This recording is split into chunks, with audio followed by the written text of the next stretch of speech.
Hello viewers! If your turbocharged car feels sluggish, won't build boost, or just doesn't pull as it used to, you're not alone. This is something I see all the time. Owners thinking their turbo is blown, when in reality the problem is usually something much simpler and cheaper to fix. Today I'm breaking down 5 common causes of no boost or low boost, how to diagnose each one properly, and what real-world repair costs usually look like. Whether you are do-it-yourselfer or just want to avoid getting ripped off, this video will save you time and money.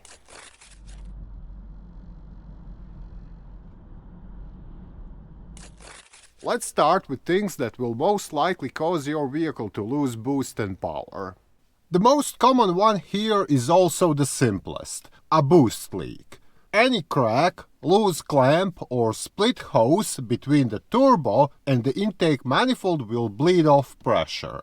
The thing is, if this duct tape isn't airtight, pressurized air will escape before it reaches the engine. Even if the crack is small, you will still lose some boost, which will offset the air-fuel mixture, especially under hard loads.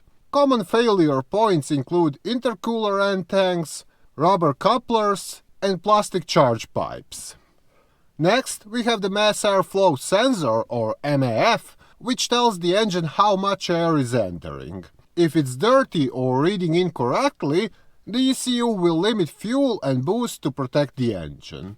This often happens after using an oiled air filter or driving in dusty conditions. The car may still run, but it'll feel flat, especially under load. Apart from low boost and poor throttle response, you might also see a check engine light on the dashboard, but that's not always the case. It's much the same with the MAP sensor, which measures boost pressure inside the intake manifold. If it's lying to the ECU will respond by cutting boost or putting the car into limp mode. The most common reason why the MAP sensor might be giving inaccurate readings is carbon buildup on its tip caused by soot and oil fumes inside the intake manifold. Then we have a turbo control, which determines how much boost is generated depending on the driving conditions. This is done by the ECU using vacuum lines, boost solenoids, and Wastegate's actuators. But if the vacuum hose is cracked or the wastegate is stuck, this can prevent the turbo from building pressure fast enough, causing poor throttle response. Similarly, if the wastegate is stuck open, exhaust bypasses the turbo and you get no boost at all. In the end, we have the turbo itself. Most vehicles today have so-called variable geometry turbos, or VGTs, which have movable vanes inside their housing to maximally use the energy of exhaust gases. Over time, however, the soot can form carbon buildups that blocks the vanes and causes them to stick. When that happens, the turbo can't adjust properly. You'll experience massive turbo lag caused by slow pressure buildup. Or the turbo pressure might be too high, which will send the vehicle into limp mode to protect its engine.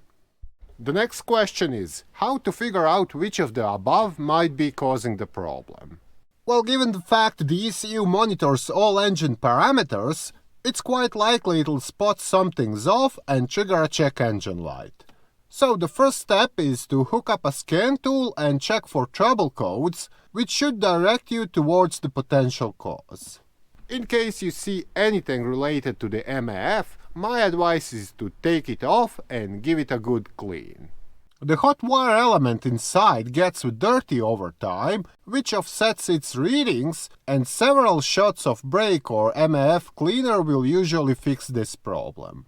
You can find out more about how this is done in this detailed video here. The same goes for the MAP sensor, assuming there are some trouble codes suggesting it's not working properly. Once removed from the engine, you might see that it's all covered with carbon buildup due to oil fumes and EGR flow that goes through the intake.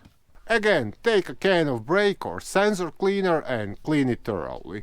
There is a step-by-step guide on MAP cleaning right here on this channel.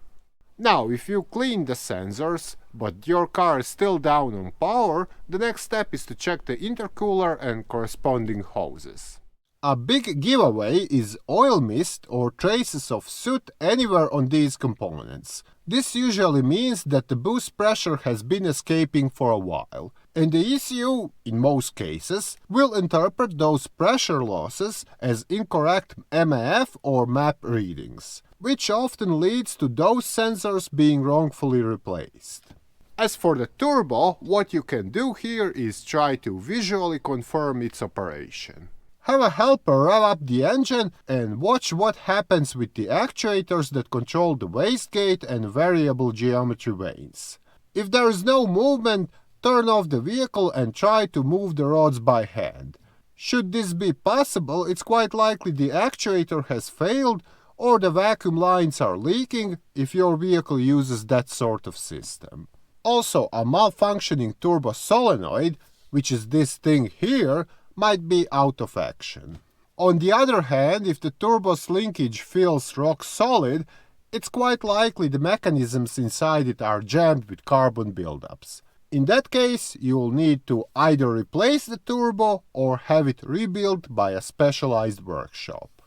In the end, let's talk about money. How much it might cost to repair the no boost condition. Cleaning a dirty MAF or MAP sensor is practically free. All that is needed is a can of cleaner and some basic tools. This is a super easy job, you can do it by yourself. As said, there are videos on our channel with detailed step-by-step explanations on how this is done. Boost leaks. If you're lucky and it's only a broken hose, this will usually set you back between $30 and $50. With prices ranging from $100 to $300, a cracked intercooler is far more expensive to fix. In addition, access to it might be difficult, and in most cases, the whole front end needs to be dismantled. The turbo is, by far, the priciest component here. Depending on the vehicle, its replacement cost ranges between $500 and $2,000, or even more for some models. Rebuilding it might be a cheaper option, but you'll need to take down your turbocharger, send it to a specialized workshop, and wait a few days until they've done their thing.